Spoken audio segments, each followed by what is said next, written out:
I'm here on the job site with Dale, who's a framing contractor. Hey, good morning. Dale traded up to Geico Commercial Auto Insurance for all his business vehicles. We're here where he needs us most. Yep, they sure are. We make it easy for him to save on all his insurance needs, all in one place, with coverage that fits his business and bottom line. Oh, I shouldn't have looked down. It's all right. We're so far up here. Look at me. Take a deep breath. Oh, I'm good. So good. Get a commercial auto insurance quote today at geico.com and see how much you could save. Get more with Geico. A dog who bites every owner he's had can only be disciplined with a firm hand or put down.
If you would be so kind, would you mind introducing yourselves for the podcast? Sure. We are Pyrrhon from New York City. Speaking now, I'm Doug. I'm the vocalist. I'm Steve. I do drums. I'm Dylan. I play guitar. And I'm Erik, and I play bass and do backing vocals. And how would you describe the music that you make? Steve, it sounded like you wanted to answer that one. Yeah. It's primarily death metal with a whole menagerie of a lot of influences with a technical bent and improvisational bent. There's some noise rock in there, a little grindcore, a little no wave, I guess, brutal prog. It's a bunch of fucking made-up sounding terms for music mashed into a pile. Yeah. Welcome to the Dreams of Consciousness podcast, guys. Thanks for doing this. Let's give the listener a little bit of background about your band. Tell me what brought you guys together. When did you form, and what were your goals at the time? So we have been a band for about 12 years. We formed in 2008. I met our original bass player on a subway platform after a Vital Remains concert in downtown Manhattan. And I was just shamelessly self-promoting my radio show at the time, and that's kind of how the whole conversation started. I'm sure we were both wearing death metal t-shirts or whatever, and like, oh, yo, bro, were you at that show?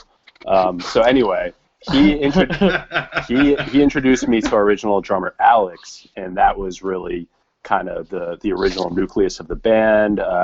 Doug joined very shortly thereafter.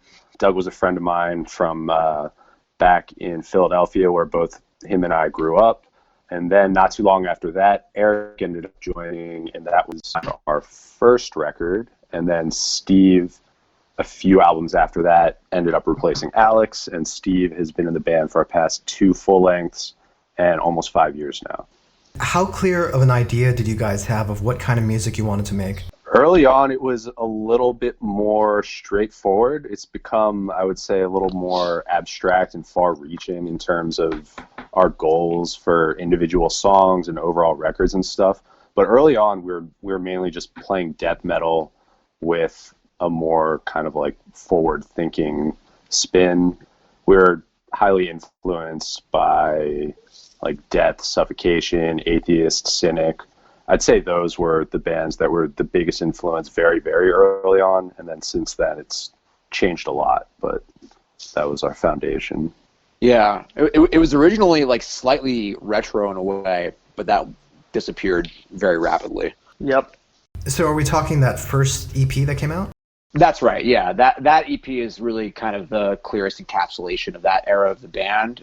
Even by the time that we were working in that material, some stuff that was, you know, more contemporary sounding, I think, was creeping into our sound. But in the very early, like super initial stages of the band, it was like brutal progressive death metal and like a pretty familiar like 90s American sounding vein, you know, like all those Florida bands that Dylan mentioned, plus like Suffocation. Early on, you mentioned that your band has a bit of a technical bend, and you also mentioned Cynic and Atheist as influences. How do you feel about the term technical death metal? Do you embrace it? Is it something that you guys want to avoid? I wouldn't say that we love it. I mean, like it is a big part of our style of music and what we listen to as well. There's lots of stuff that is just, that's the genre of it. It's technical death metal, and that's a big element of our sound. But I feel like it's also doesn't really encompass everything that we do at this point. There's just so many other facets to our approach that sometimes you're kind of like, people are like, oh, you're a technical death metal band. It's like, oh, well, I mean, for lack of a better term, sure, you know. So the term that I really don't like is tech death, which I feel like is a more like strangely narrowed version of that, where it's like very like clean and processed sounding. That's like the thing that differentiates it from technical death metal more broadly.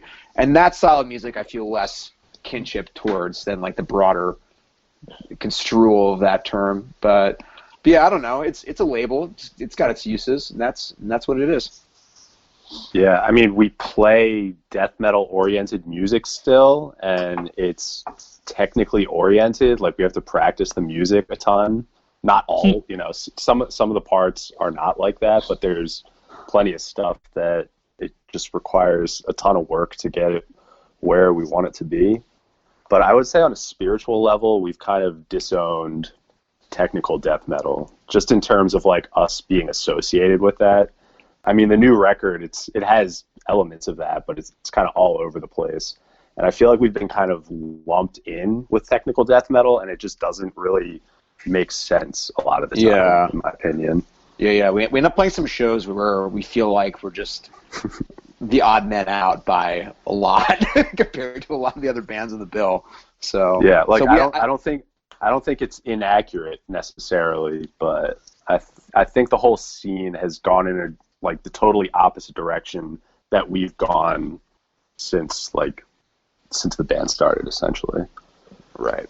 But I don't know. I've been jamming those Necrophagus records recently. Yeah.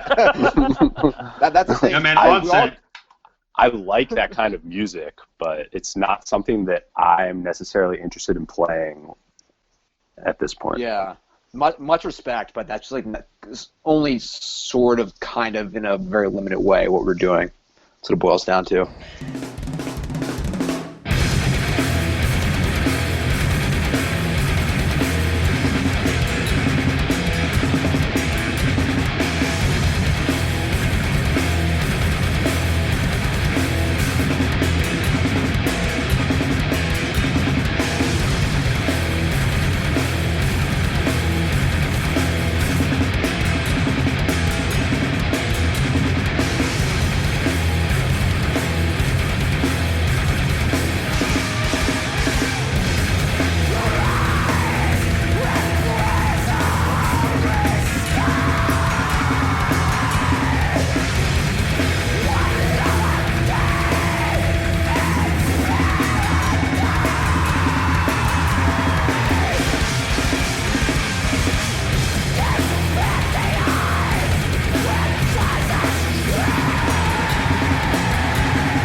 So the fourth Pyrrhon album, Abscess Time, is scheduled to come out on June 26th of this year.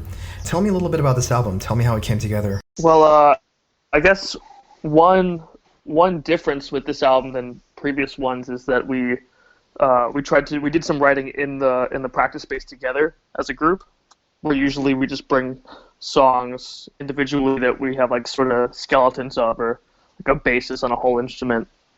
But we really tried to do stuff more collaboratively. I mean, it's kind of funny, like we're in a band, of course we're collaborating, but writing-wise, we collaborated, I think, a little more than previous records. I'd say we did like more. We decided more collectively on songwriting decisions, and we all had to say, I guess, more extensively on each song. Is how I feel, and I don't know if you guys think that's accurate to say. Yeah, I would say that historically, when we've written songs, there's been a lot of autonomy for every member, for the most part, throughout the history of the band. But the previous songwriting idiom was more like one guy would kind of just write the song, and the other members would determine the details of their parts, but they would be still kind of like serving a vision that was brought into the room, whereas this time there was less delineation between who wrote what song. It was more just they were all, some of them were entirely conceived in the room as a group. There's, I think, of the tracks there's 12 tracks on the album, 5 of them were either written in the room or just improvised in the studio. And then for the other 7, they were almost all kind of fleshed out and finalized collectively. And to the extent that one person wrote them, they would just bring in a seed, and we'd all kind of build on that, as opposed to having a more concrete and specific structure that everyone's kind of learning from one person. So yeah, I would say it's a much more collective effort. Not that anyone was slacking before, but more that like we were specifically working with each other as opposed to sharing the load while retaining more independence. Yeah. Now, would you say that the songwriting usually ends up on one person's shoulders, or a couple of guys do the bulk of it? I think on the last record, I mean, I did one, Erik did 1 or 2. I don't know the exact numbers. We all contributed individual songs, and like the main difference really is at this time because we work so collaboratively, whereas last time we were filling in sort of the space and the details of the songs that other people would write. And I think like that was still prominent on this songwriting effort. Like the last like 2 or so years that we've been writing this record, even when people brought in a skeleton in like 2, 3, 4 minutes, we changed it so much as a group that it didn't really even resemble what it came in as. You know what I'm saying? Yeah, but I mean, I guess Dylan and Doug would be the guys writing the most songs historically. Definitely, I agree with that. Right. Though, since Steve joined the band, every member has been contributing songs, and Erik has written at least one song on every record. And as far as the EPs go, I mean, that's kind of more of a mixed bag because he wasn't in the band for the first one. But I mean, Erik's written a lot of stuff too. I mean, it was never any one person. But at this point, like it's just gotten more and more thoroughly collaborative as time has gone on. And at this point, it's like not. There's some songs where it's like not really totally clear who wrote them, and other songs where it was all of us. So I think that's actually that's a good example of a way that we're differentiated from your bog standard tech death kind of band. Is with those bands, I think it's pretty rare that they write in a super collaborative fashion. Usually it's like there's the guitarist is writing the riffs, and then like the drummer gets a demo and learns something from the demo, or maybe writes their own parts, but still like there's like one visionary is the mode for most of that kind of music, and that's not really what we're doing. Now, would fans be able to tell like who wrote what part? Like, do guys have tendencies of things that they like to bring in when they write? I feel almost everybody thinks Dylan wrote all the songs. That's definitely possible. I feel like wait, what was the question? Oh, would people be able to tell? Well, kind of like is there like a Dylan kind of song? Is there like an Erik kind of song? I feel like maybe earlier on it was a little more evident. On this album, I feel like people probably wouldn't be able to guess, because I feel like we were kind of like shifting our tendencies around just individually, the four of us, with like what we were bringing in. I would say that the songs that I brought in on this one don't resemble any of the other things that I had written for the band, and I feel like it's that way across the board for this album we're bringing in. This album definitely shifted in that manner. I think prior to that, maybe you could tell that like an Erik song, because I was starting it on bass, and I think that generally the approach would be different for Dylan writing guitar riffs over a bass like skeleton. But other than that, I think it's sort of that idea is sort of just totally gone. Yeah, in my case, I used to always joke that I was the one who wrote all the slow songs because I suck at playing fast. But that's like not really the case as much anymore. I guess it's like not as clearly delineated that way as it used to be anyway. So yeah, I think that's kind of. I mean, we've all sort of expanded our palettes, and we've also just been informed by playing with each other for so long that at this point, it's inevitable that we'll all start picking up each other's tendencies to some degree, which makes for, I mean, you still have like the benefit of the shared multiple perspectives, but there's more of a cohesive songwriting voice, and it's harder to tell who brought what. Now, what role does improvisation play in your songwriting process? A ton of it. I guess for songwriting purposes, we have gone from like having sections where we would just say, let's improvise or let's sort of jam over something. And we've gone from that to having entirely improvised songs throughout the record. And it even sort of informs our practicing in that we would spend a lot of time just improvising before we'd start writing or playing anything. And especially with writing songs in the studio, in the practice space this time together, we sort of started each song as an improvised idea and then sort of picked what we liked. I would say, as far as the influence of improvisation on our songwriting, we don't really do a ton of actually improvising when it comes to writing. Like when I'm at home messing around with stuff on guitar and coming up with ideas, I'm definitely, I don't know, I wouldn't say I'm like improvising and then coming up with ideas that way. Sometimes I'm sort of like loosely messing around with ideas or something, but I wouldn't say that like improvisation leads to me writing material. But there's a ton of improvisation within the music itself, and like Erik said, on this album there are full tracks that are fully improvised. Would you be able to highlight which ones those are? Which ones? Yeah, I don't know. I don't know. What do you guys think? I'm going to hold on to that until the album is out and see if anyone can guess it first. I'm kind of curious to see... We want to do the reverse. Yeah, I kind of want to see whether people can tell. There is a hint. There's a naming convention that's a hint. But... Don't give me more. I feel like it's going to be pretty evident. I think it's pretty obvious myself. But I don't know. Our perspective is kind of skewed. So, as you guys mentioned, this album was recorded, mixed, and mastered by Colin Marston. Listeners will probably know Colin from his work with Dysrhythmia and Krallice, as well as his recording work with a lot of the heavy bands in the New York area. Tell me about working with Colin. Yeah, the guy's a phenomenon. I mean, the guy started an entire, basically, like, subgenre of music in New York City and runs his own scene and records everybody within that scene because it's just he does it best. It was amazing. Tell me what you mean by that. What do you mean he created a subgenre within heavy music? I think, actually, I think Dylan might have a better explanation for that. Last time we talked about that on a podcast, he had a pretty good mindset for that, as far as like his work with Krallice and Behold the Octopus and everything.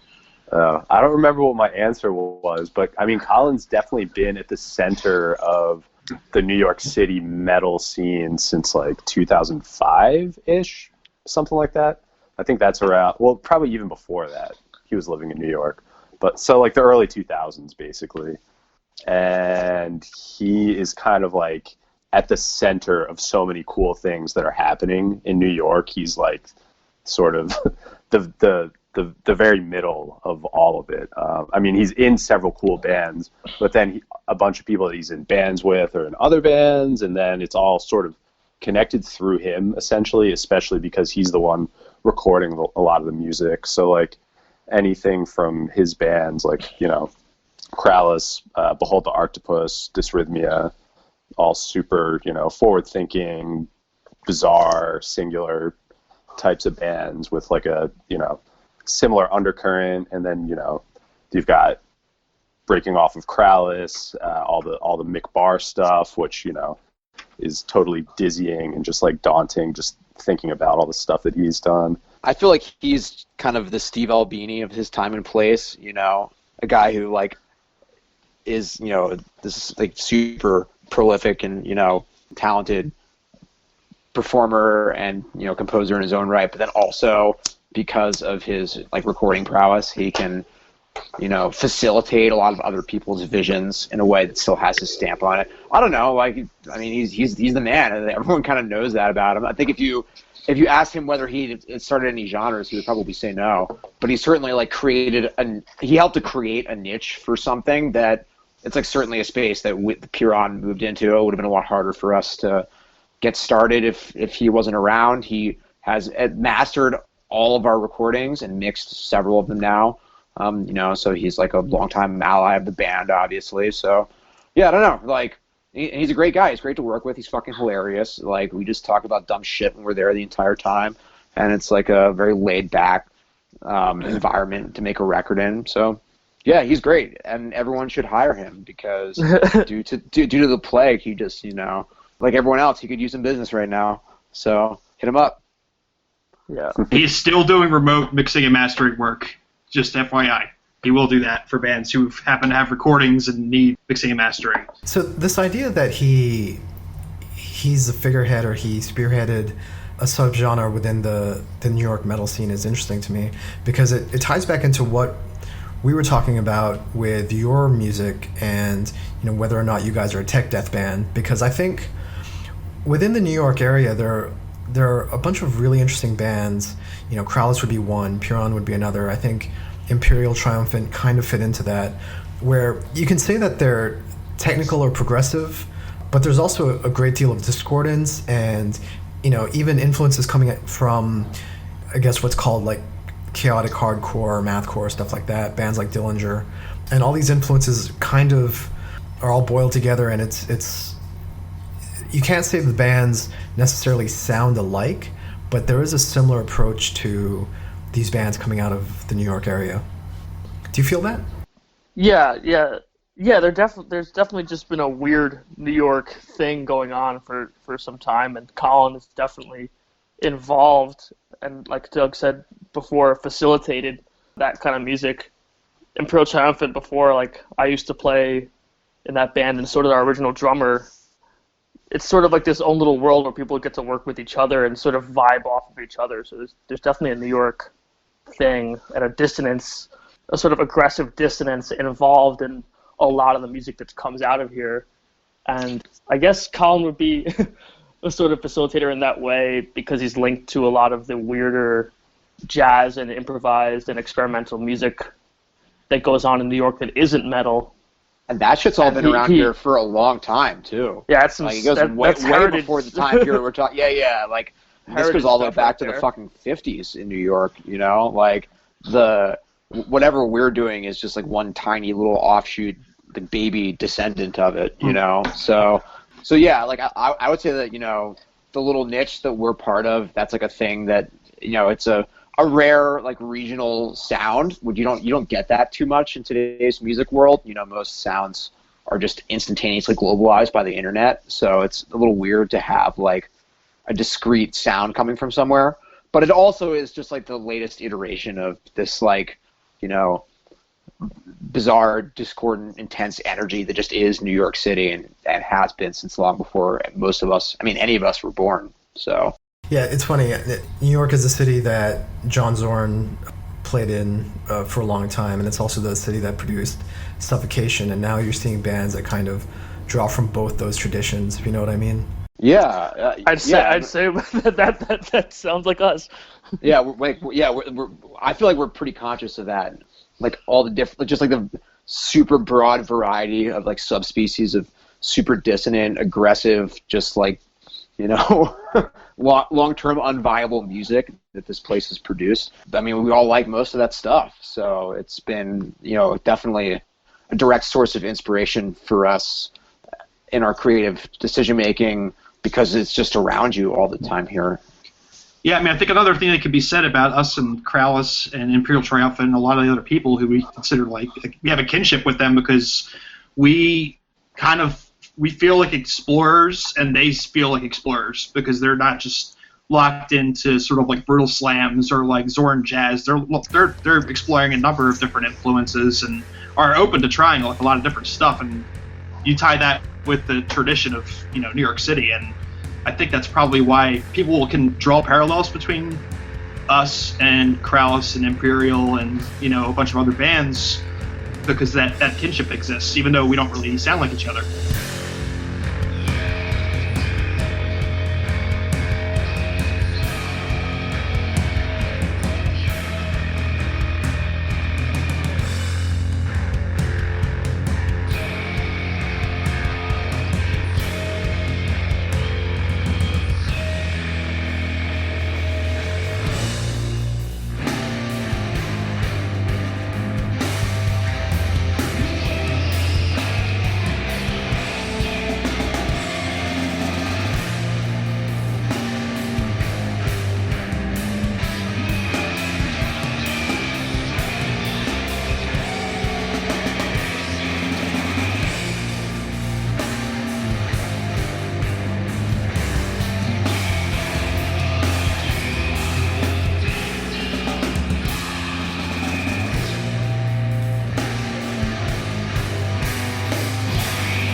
So one last question about the album.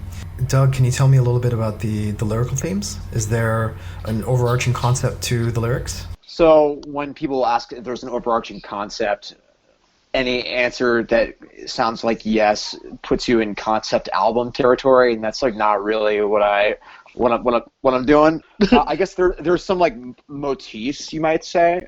So or like a general, like very high level sense of what the album's about, which is kind of, well, I guess like, so it comes from the musical direction of the album, which is a little bit more oriented towards repetition and iteration and looping and grooves and all of these sort of more less jagged, more symmetrical and more predictable rhythmic patterns than our past work, which often is like just like super, wild and chaotic.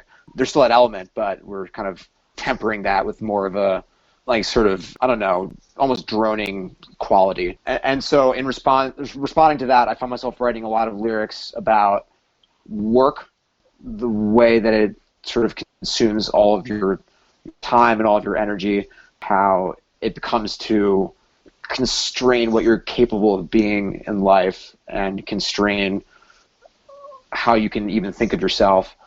So that's kind of one trajectory, and the other, I guess, is just time, like the title says, and how it can be a deceptive experience to try and keep track of what's changing around you, because even as things change very quickly, because your attention is so thoroughly occupied by other matters, they often seem to evade your attention, and other things, feel like they're moving much more slowly than they ought to, and just sort of the ways that the fabric of daily life and in society, man,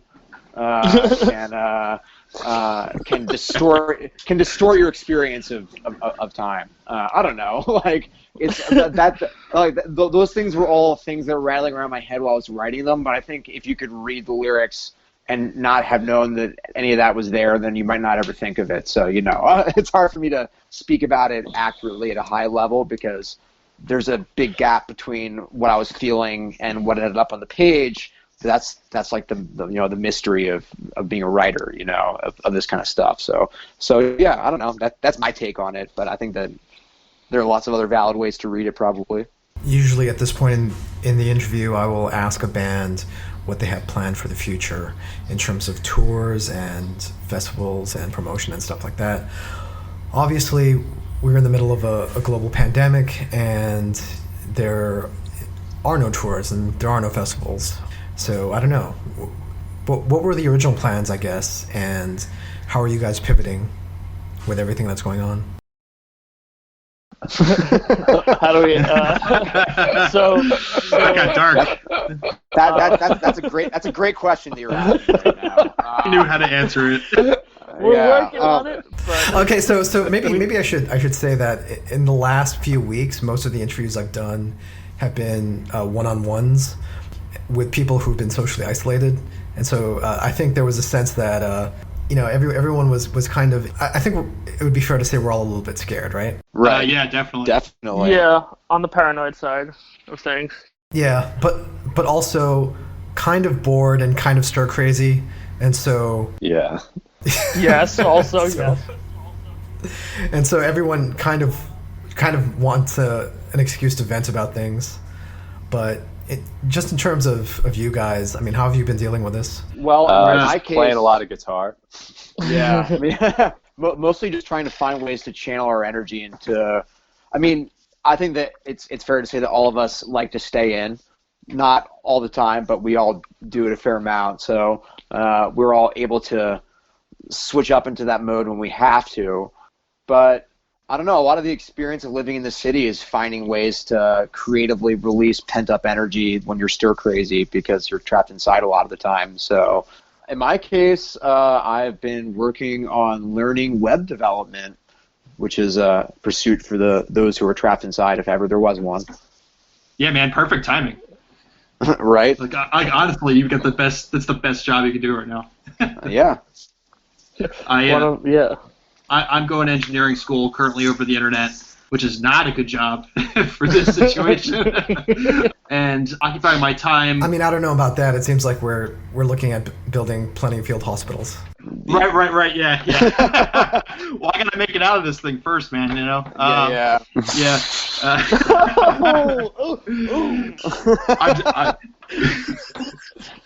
I'm laughing, sorry, I'm trying to answer. Sorry, bud.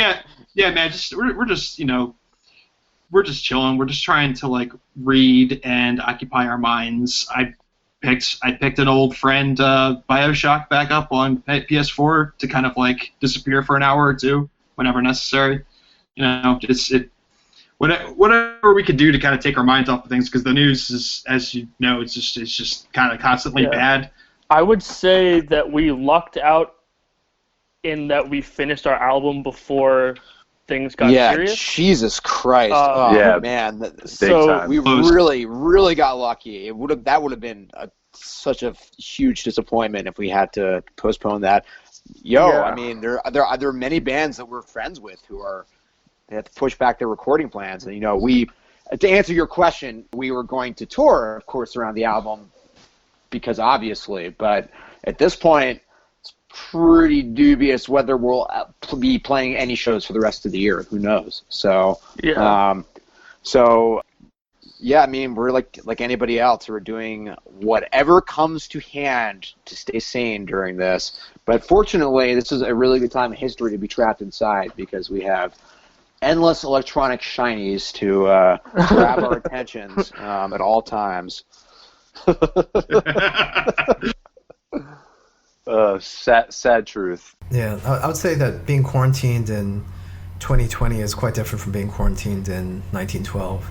You know, Well, famously, Shakespeare wrote King Lear while under quarantine for the Black Plague, or a plague, I think. And I think it was I think it's fair to say that none of us are writing our King Lear right now, but but you know, I think we're all. I mean, I'm doing some creative work for my projects musically. I'm sure that you guys are too. Yeah, I've got a couple of riffs that I've played 100,000 times. I'm like, like, man, this would be so cool to work on a song, and it's just, you know, it would be so cool to play just practice. It would be just cool practice, to be in a room man, and practice our shit. God damn it. God damn it. That's also been an effect on the four of us, I think, for sure. So we usually vent all our anxieties and everything, like, weekly or bi-weekly. And now therapy session. I haven't touched the drums in like a couple of months now, and I'm kind of dying. Yeah. Have you not played since we recorded, Steve? No. No, he doesn't have access. Oh, that's brutal. No, I'm just on Reaper doing Sepulus. So Eric, give me those bass parts. Yeah. Sorry, dude. I'm gonna start working on the vocals soon. I don't know how we're gonna do that. Remotely, with appropriate social distancing. I've been playing lots of guitar. It's been great. Yeah, Dylan's living his best life, and so am I. Playing a lot of guitar. So what are the odds that a new album comes out with you guys working remotely?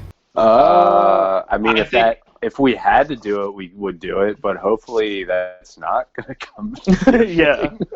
Yeah, we would love to. We could start like writing remotely, but eventually we're gonna have to get in the practice room.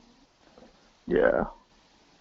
Well, I guess we could just improvise a whole, like, 20 minutes each of us, and then just put that together and just throw it out there. Bandcamp. Yeah, it'd be like two sun chick trucks just running into each other. It'll sound awesome. Yeah, it'd be great. Yeah, I mean, we could definitely record an album remotely if we had to, but we don't want to. Yeah, we have one recorded already. We'll stick with that for now. Hopefully, it lasts as long as this quarantine does. Yeah, that's our fourth record. We can milk this one for a while. All right, guys, we're going to take this moment in history to break up for 3 years and then come back and play probably a huge reunion show at a festival or something like that. There we go. There we go. Yeah. That's what everyone always does. Yeah. Yes. I don't know if you heard, but the fourth album is usually the last good one. Yeah.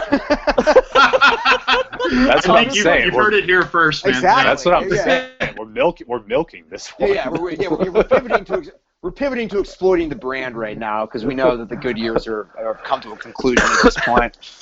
I was hoping this would be our first good one, but if it's the last good one, we're screwed. Shots fired. One taste of the leisure class, and we're all doomed.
Before we wrap up, I actually want to talk about the artwork for Pyrrhon, because you've used the same artist for almost all your releases, actually.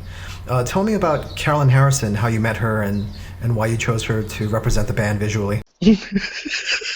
Doug. So Caroline is in the next room for me right now. She and I have been romantically involved for how many fucking years? 12 years. It actually was the same year that Pyrrhon formed that we got together. Yeah, we lived together, and it just has worked out extremely well that she's a fucking amazing artist who knows us all super well and understands where the band is coming from, and she's, grown alongside of us, and we're just incredibly lucky to have this person on board who can, be trusted to like crush it on that very important aspect of the band. So to answer your question more specifically, we met in college and like got together at that time, and we've been together ever since. And she was like, just getting started doing her visual art when we were just getting started making music, and it's kind of she's like just an additional part of the band basically. She doesn't play on the records, but she has been as consistent of a presence as, it's basically her and Colin actually is the other person like that who's been involved in basically everything that we've done on the recording side of things. So yeah, it's like kind of unthinkable to use anyone but her to do a Pyrrhon album cover at this point. If you don't mind me asking, did she go to school for art? She studied art. It wasn't an art school. She was an art major. So yes, she went to school for art, but she didn't go to art school, which is maybe a very like American education system thing, but I'm not sure. No, I'm just curious because I went to Pratt. Oh, you went to Pratt. Oh, okay. So yeah. All right. As somebody who always had an interest in art and illustration, I always appreciated when a band has an artist, Derek Riggs, who did all the Iron Maiden art. I don't remember the name of the gentleman, but right. The guy who did all the creator artwork. It gives a band an overall visual aesthetic. And, obviously you guys don't have like or maybe I'm wrong about this. Like, do you guys have like an Eddie or a Vic Rattlehead that appears on all the artwork? It's the Philadelphia Eagles. Yeah. It's the Philadelphia Eagles and a dead rat. Yeah. I would say that beside the swoop at the Philadelphia Eagle, I would say that kind of the mascot. The mascot motif is like urban pest animals, so roaches, rats, pigeons, like that kind of thing. But it's not. So there's a demo that we did where, and this is the demos for the Mother of Virtues, which were like quasi-released on Bandcamp for a second and then taken down many years ago. The cover art is this thing that ended up on a shirt where it's these two dead rats that have been kind of like crammed into like an Ouroboros configuration, where it's like, their tails are in each other's mouths. I always thought of that as kind of our Eddie, but I don't think it's that actual image has not appeared on anything else. There have been some dead rats that are kind of a nod to that in some of our t-shirts and stuff, and roaches are a reoccurring image too, but there's no like cartoon character with a personality. Sadly, that would be cool if we had that. Why haven't we done Gritty that? on board, man. Let's get gritty. Yeah, right. Yeah, just increase the Philadelphia sports branding even further. Yeah. Violate some more copyrights. Fuck those assholes. They get fucking huge tax payouts, and this is mascot tax. money, man. Yeah, dude. So, given that you live with the artist, do you know how she paints? Like, what her process is? Yeah. So it's most of the Pyrrhon art is pen and gouache. A fair amount of it is just pen, and some of it is more gouache oriented. And I think there have been a few other painting techniques involved. The new one, actually, I think is just gouache. Here, actually, I can even ask her. 1 second. She's probably sitting in the room listening to this conversation Special right now. Special guest. What's the medium for the new album cover? Gouache. Yeah, it's gouache and watercolor. Yeah. Okay, so no pen in that one. No. Okay, there you go. Gouache and watercolor. Nice. Yes. Yes. Yeah, right? I didn't know that. Yeah. I knew that she didn't. I was pretty certain that she didn't use pen, and that is true. Which is she wanted to she likes to change up what she's doing gradually over time, just like we do. So another appropriate. Just like we do. She makes it harder on herself. Yes, she's always stressing, just like we are. So I am familiar with gouache. I have used gouache a little bit. Why gouache? Why gouache? Okay, well, should we bring her? Get her on the call. Get her on the call. Hey, Caroline, why gouache? Yeah. Right. Honestly, I couldn't tell you in a granular fashion. She's been using it for many years. I think it's just like she when she was studying, she studied painting specifically. Wait, so Caroline, why gouache? That makes sense actually. It's because there's no solvents involved, so you can use it at home without fumigating yourself and your neighbors. You can also re-wet it. Yeah, and you can re-wet it. But there you go, straight from the horse's mouth. So gouache is a little bit like acrylic, a little bit like watercolor. It's a nice in-between medium for people who paint, who don't necessarily want to. The problem with acrylic is once it dries, it's dried, and you can't rework the paint. So gouache is a little bit closer to watercolor, so that you can still paint wet on wet if you want to. The problem with gouache, unlike acrylic, is that if you want to put another medium on top, like I think she mentioned putting inks on top of her gouache. I'm sure she has done that. she left the room. She's gone now, so I can't pour it any more quick. I'll say this for the benefit of the listener. The problem is if you're drawing on top of your gouache, it tends to clog up your pens, and so gouache can be a little bit tricky. Yeah. I have seen her have many experiences battling with nubs for that reason, and she has some very arcane preferences about nubs at this juncture because of that aspect of her work. Do you mean nibs? Nibs, yes. Yeah, right. Again, this is not my zone. Ask me about gutturals. I can tell you all the details of that. But for this, this is a first for us. This is actually great. I'm basically just guessing. So, Doug, tell me about gutturals. They're very sick and surprisingly complex to do. There's a lot of shaping the interior of your mouth, placing your tongue in the right place, and letting your soft palate resonate. I just want to add real quick on the YouTube video for our preview track that came out that Willowtip put up.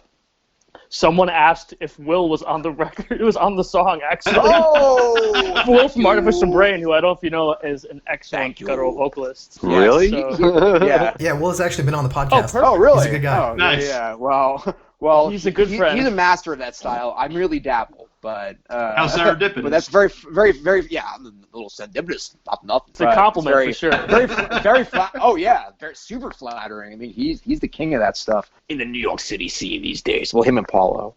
Shout out to Paulo. Hell yeah. Sorry, bud. Yes. Sorry. All right, now we're just doing in-jokes, so it's clearly time for us to pump the brakes. The upcoming Pyrrhon album is called Abscess Time. It's scheduled to come out June 26, 2020. Tell people how they can order the album. So you can go on our Bandcamp, pyrrhonband.bandcamp.com, and order it there. You can order it from our label, Willowtip Records, which surely you know if you're listening to this at this point. You can find us on Facebook at /PyrrhonBand. You can find us on Instagram at Pyrrhon_trash. Is that right, Eric? Yep. I don't do the Instagram. That's Eric's job. Pyrrhon trash.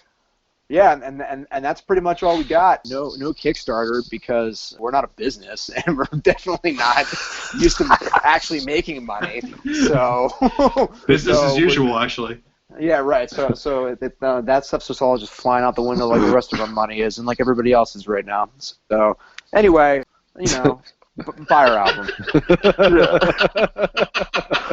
Do you want to tell people about the vinyl editions or any of the physical formats that are coming out? Oh yes. Well, so there's gonna be digital. There'll be a digipack CD, and there will be a double LP. It's a long ass album, and the double LP version has a bonus track that takes up a whole side of the vinyl by itself, and you will not be able to get it in any other format. So I would strongly suggest if you want to hear it, purchasing the vinyl while they're still around. They actually are like selling through pretty quick from what I've seen so far. So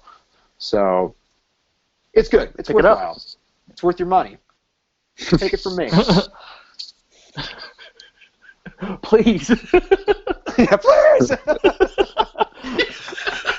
So I did see something about colored vinyl. Is this the double LP? Yeah, there'll be, I'm sure, a regular black version, and there'll be I think the colored vinyl it's like this like eye-popping purple and yellow combination. It's like this super radioactive looking swirl thing. I have not seen it myself yet because it has not been pressed, and hopefully there won't be any issues with that related to the epidemic. I'm sure everything will be fine, but it will be pressed sooner or later, and I would recommend ordering them while they're still available. But yeah, it looks really, really sick. The guy who did the layout and the vinyl design is an artist named Alex Ekman-Lawn, who will also be familiar to fans of brutal metal art. He done tons of Willowtip layouts and lots of cover art for lots of cool bands like Neruda. And he also went to high school with me. So all this shit for us strangely goes back to going to high school in the Philadelphia suburbs. Who would have guessed? Yeah, go Birds. I'm from Yonkers, by the way. Yeah. Malignancy, immolation. How you doing? Yeah. And the Jets. So you mentioned your Instagram page. What is the best way to follow Pyrrhon online? Facebook or Instagram, right? We don't have anything else. Subscribe. I would say subscribe to follow us on Bandcamp too. You can do the Bandcamp subscription thing. Subscribe to Bandcamp. Hit us up on Facebook. Pyrrhon again is Pyrrhon_trash. I run that shit. Basically, I check it every day. I'm not doing anything right now because I'm not running every day. Yeah. So please hit us up on Instagram. Yeah, we're online, so if you want to talk, you can always reach out to your friends. Nothing else going on. Yeah, for the love of God. You guys should set up a hotline like they used to have in the 90s. like a 1-800-Pyrrhon. Yeah, right. People call us up with their problems, and we're like, you think you got it bad? Hey, Pyrrhon is like the exact right letters for our phone number. Yeah, Maybe right. we should, yeah. Yeah, it's like having a pen pal in prison or something. No. Yeah. Are you a sick fuck? Yeah, right. Death Metal Hotline. Let's do a Death Metal Hotline. There used to be a there supposedly used to be a Death Metal Hotline. Google. We should just call people and yell at them about our shit. I think that would be better. Yeah. If people called us just to hear us bitch about things, would be excellent. So we have a few minutes left. Do you guys want to give any updates on your other projects, Weeping Sores and Cepetus? Yeah, there is a vinyl version of False Confession, the first Weeping Sores album that just came out. Like, we started shipping it during the pandemic. It was a harrowing experience to ship pre-orders, but there's still a few copies left of that. I'm working on some new songs for that. They're very, very early days. Steve, why don't you give us the Cepetus update? Yes, sir. So all the live tracking for the guitars and the drums have been completed. I have them all sitting on my hard drive, hoping it doesn't crap out. I need a bass track from Erik, and I'll have all the bass done. Yo. And Doug has completed demoing for the first half of the vocals. So I'd say it's like 70, 75% done. And moving glacially, unfortunately, it just takes me a while to sort of get it done. But it's definitely coming. Definitely coming at some point. Steve, are you recording and mixing it yourself? I am actually still working out the mixing stuff. I have a home Reaper machine that I do a lot of mixing and sort of pre-pro with the guys so that Doug and Erik can hear a semi-decent version of the songs. And I might actually go outside and get everything mixed by a more professional man than me, and not stretch out quite as much as I have in the past. I heard Colin Marson is quite good. Yeah, he's really good. Yeah, God, Marstown. Yeah, he's all right. It's pretty good, dude. His albums are never mastered loud enough. Oh, no. We love you, Colin. I love you. We love you, Colin. We're kidding. Anything else you guys want to say? I think we. Yeah. Thank you for having us, man. Yeah, Stay we hope safe you're in the doing quarantine. Yeah, we hope that you are safe and well as well. Stay inside as much as you can. Yeah, wash your fucking hands, etc. If you can, support your local artists or your favorite artists. You can't support the local scene, but you can support the internet scene. That works. Yeah, the internet is great for supporting people who are super far away and super fucked. Yeah, and thanks so much.